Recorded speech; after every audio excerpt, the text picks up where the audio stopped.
I think that it's characteristic of our time and most of our denominations that we don't do much singing together anymore.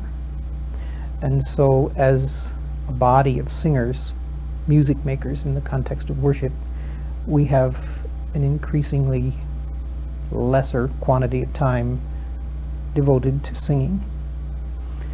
And I'm all in favor of doing anything, creating any kind of situations for the musicians in a congregation to work with those congregations to spend more time singing.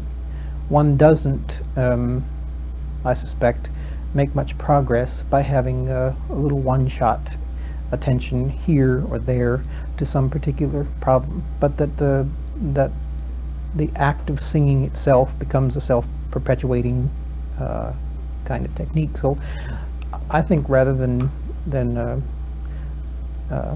search for some surefire fix-it remedy to whatever problems there are in hymn singing, I think simply to spend more time singing together, more time on the part of the leaders considering what it is they're asking their congregations to do as they sing.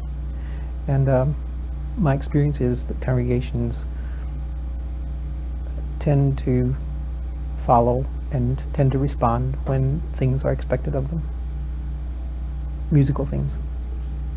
I would say that another way to encourage congregational singing is to plan for flexibility and variety. And a hymn festival or a hymn service is one way to do that, but also to use the choir in the old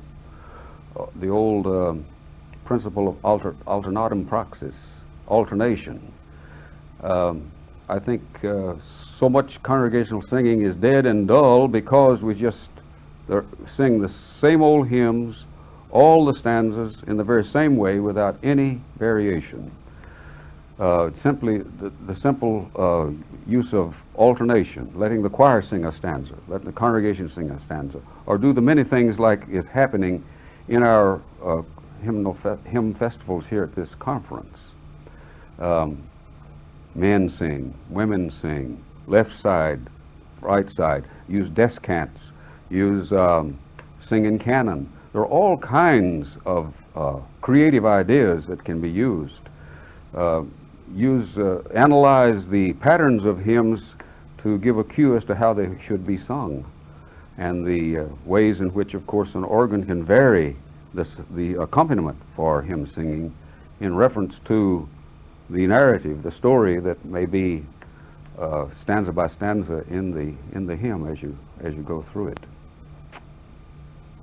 So my point I think I'm making is that there's no excuse for just doing it the same old way. That'll kill it. That'll kill it very quickly. But if you use your imagination and your creativity to bring out the meaning, the only reason for singing hymns are the words.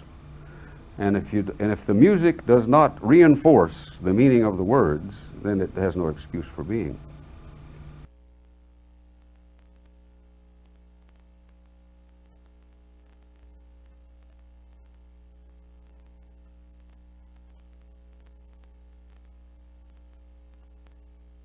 If you're going to introduce a new harmonization or any different hymn treatment, make sure that you have communicated this and rehearsed it with the choir. They can be of great assistance in conveying the leadership that you will want in the church service. You know, playing an 18th century tune with it in 20th century harmony will work sometimes, but often doesn't. That I think that if the accompaniment does not preserve the integrity of the verbal and musical style, but tries to push it into another mold, then that's unhelpful. And if in varied harmonies the cadences don't match up with the natural cadence of the singer, the cadence of the words and the rhymes and the need to breathe and that sort of thing, if you get cadences that are too many false cadences, then the singer loses his or her place. You're going along feeling confident, and all of a sudden you don't know where you are, and that's not very helpful. I think embellishment as well as bridging between stanzas, as well as an organist giving a flowery accompaniment and asking the congregation to sing the hymn in unison, is appropriate, but not always. An organist can get carried away with their own art and their own interest. And I think foremost an organist needs to know that when hymns are being sung, the organist is a servant to the singing. It is not a time for showing the craft and art and perfectionism of the organist. It is a time for the congregation to sing their faith. So if embellishment can assist in that, fine.